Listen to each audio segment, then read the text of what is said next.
Hello, I'm David Chaston with 90 at 9, brought to you by interest.co.nz. This is where you get everything you need to know in 90 seconds at 9 o'clock. With news, New Zealand has a new services export opportunity. But first, for a second straight month, American consumer spending rose in May on increased demand for cars and other goods. This data comes, of course, before the Brexit turmoil, so the impact of that on US consumer intentions is yet to be revealed, if any. The latest consumer sentiment surveys seem to suggest that the Brexit impact on North America will be minimal.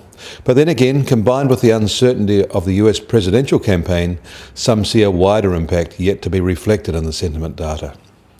One thing is clear, however, American house buyers are focusing their purchases on new home builds rather than existing homes. Sales for the latter actually fell in May.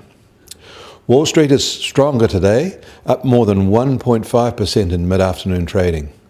This follows very strong gains in the three main European equity markets. In London, a British newspaper is reporting that New Zealand has offered the UK the use of its trade negotiators. Given our recent success at negotiating a range of large trade deals, it looks like we may have a new world-scale service export. Apparently the UK has very few staff skilled in the area after devolving them all to the expertise in Brussels. In Beijing, an official of the International Energy Agency told China that their air pollution is killing more than 1 million people per year, and that is expected to rise to 1.4 million in 2040, even with their planned improvements. In addition, he told them that this is reducing life expectancy by more than 2 years on average. Things are a little better in India, the IEA claims.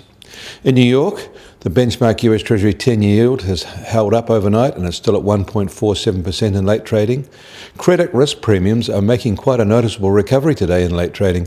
In fact, they are now lower than they were 2 weeks ago and back to March levels in the US and Europe. The Australasian credit spreads are actually moving back towards their lowest levels of the year.